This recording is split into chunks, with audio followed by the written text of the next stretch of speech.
Hello friends, I am Deepak Saxena, founder of the School of Writing, Publishing and Marketing. The aim of the school is to develop, help and advise for writing, publishing and marketing of the book. Many of our friends have joined us and now they are getting their books published in the form of ebook, paperback, etc. If you want to avail this, please contact. In this video, I will give you insight as to what subjects you can take for your interest, your books. For example,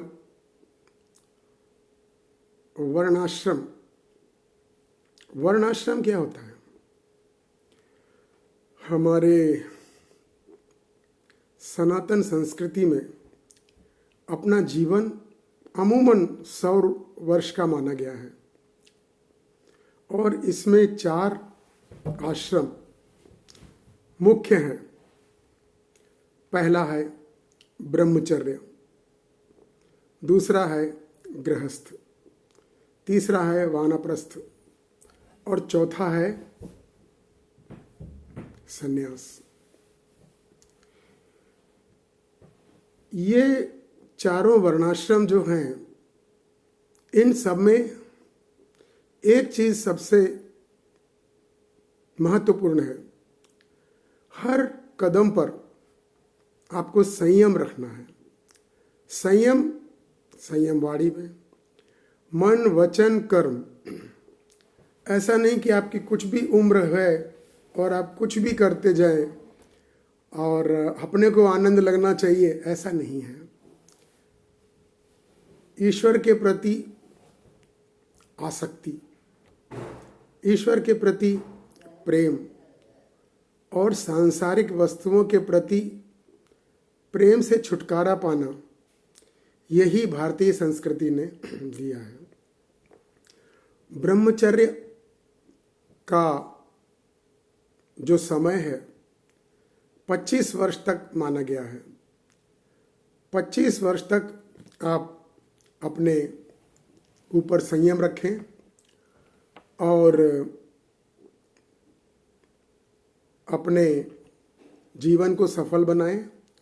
अपने जीवन की ऊर्जा को उस जगह लगाएं जहां पर आपको परिणाम मिले और इसके लिए आपको 7 चक्र पे कंसंट्रेट करना पड़ेगा. तो मेरा सबसे अनुरोध है कि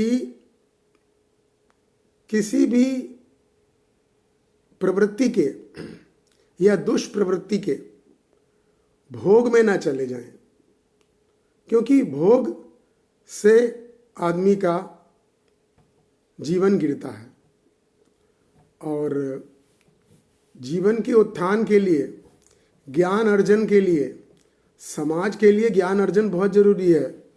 आज चाणक्य ने जो किताबें लिखी हैं, उन्होंने स्वाध्याय किया. मंडन मिश्रा ने जो किया वो स्वाध्याय किया. तो कहने का मेरा मतलब ये है कि कंट्रोल रखें, संयम रखें. 25 वर्ष तक अपना ब्रह्मचर्य पालन कीजिए. अब उसमें कुछ बाधाएं आएंगी, बाधाएं जरूर आएंगी और बाधाओं को कैसे लड़ना है, कैसे उसके बाहर निकलना है, ये सब गीता में कृष्ण भगवान ने लिखा हुआ है. और दूसरा सबसे महत्वपूर्ण आश्रम है गृहस्थ आश्रम, जिससे संतति आगे बढ़ती है, जिससे ब्रह्मा जी, विष्णु, शिव जी अपने को अपने को आशीर्वाद देते हैं, जिसके लिए उत्पत्ति हुई है। अब एक चीज और बताई गई है कि स्त्री संसर्ग या पुरुष स्त्री पुरुष का संसर्ग सिर्फ मजे के लिए नहीं करना है,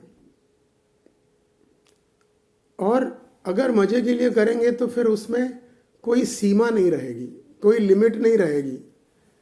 कोई पुत्र प्राप्ति के लिए, पुत्री प्राप्ति के लिए, स्त्री की मनोकामना की पूर्ति के लिए जो कुछ किया जाए वो गृहस्थाश्रम में आता है।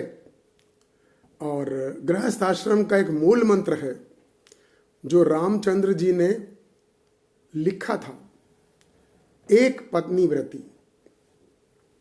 आपके जीवन में एक पत्नी होनी चाहिए जो आपके जीवन को उत्कर्ष तक ले जाएगी और अपना जीवन भी सफल बनाएगी। ऐसा सफल जीवन और विद्यार्जन, विद्याध्ययन, ये सब चीज करते रहिए, और साहित्य, सनातन संस्कृति, आने वाली भविष्य की पीढ़ियों को आप कुछ न कुछ सहयोग दीजिए। लोग आपसे प्रेरणा पाएं, ऐसा काम होना चाहिए। और ये प्रेरणा जो है हर जगह नहीं मिलती है। ये प्रेरणा उसको ही मिलेगी जो वाकई इसके लिए कार्यरत है, जिसके मन में इच्छा है कि हमें समाज के लिए कुछ करना है और समाज से हम हैं। और तीसरा जो वर्णाश्रम है वो है वानप्रस्थ। वानप्रस्थ आश्रम एक बहुत कठिन तपस्या है।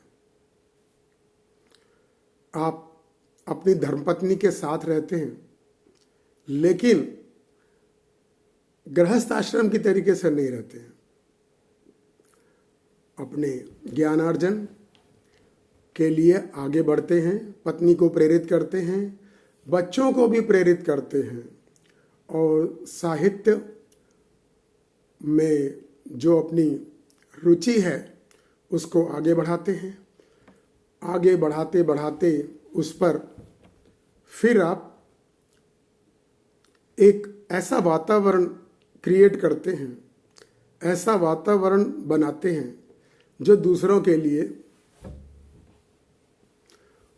के लिए एक उदाहरण पेश हो। अब चौथा आश्रम है सन्यास। सन्यास में आप परिजन को, स्त्री को, सबको छोड़ देते हैं। यानी कि तुम्हारे अंदर जो इच्छाएं हैं वो सब इच्छाएं समाप्त हो जानी चाहिए। और इच्छाएं नहीं है, और गीता में कृष्ण भगवान ने ये बोला है कि इच्छा पर नियंत्रण करने वाला ही पुरुष है। चाहे वो भोजन की इच्छा हो, चाहे वो प्रेम की इच्छा हो, क्योंकि जरूरत से ज्यादा आशा आपको जीवन से दुख ही देगी।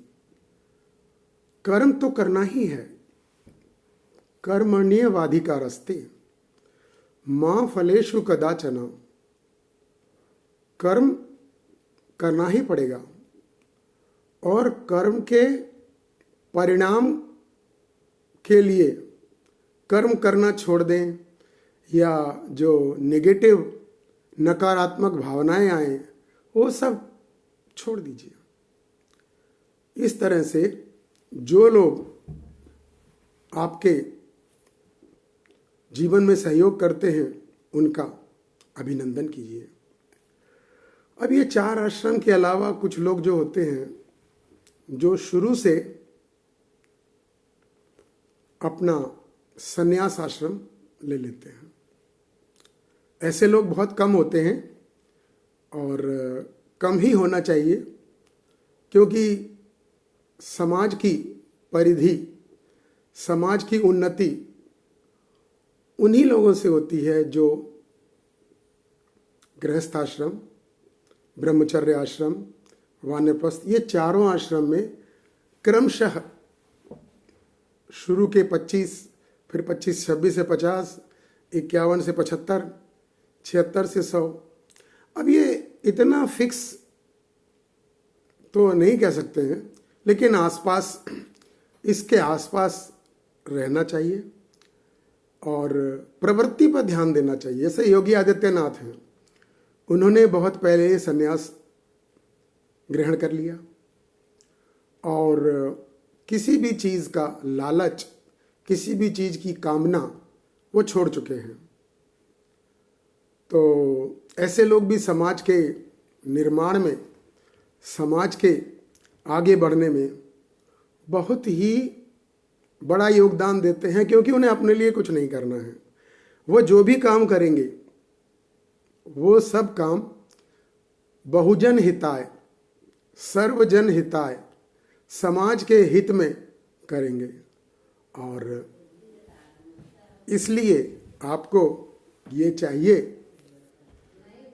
कि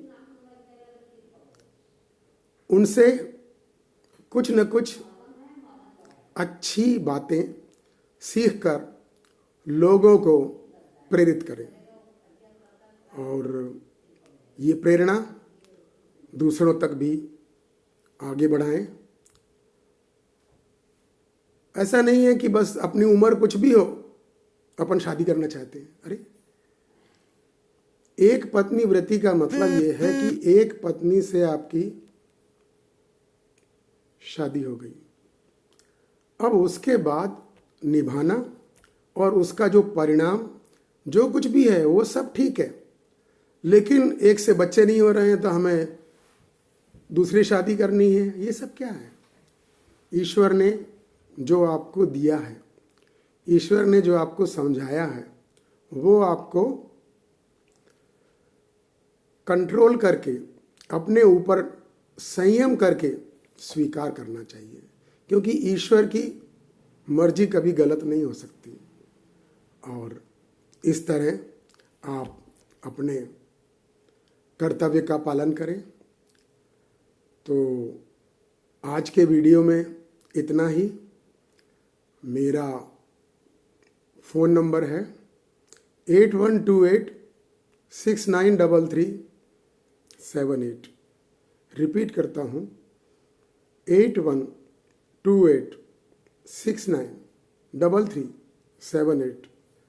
और मेल आईडी है deepak18@yahoo.co.in, deepak18@yahoo.co.in। आपको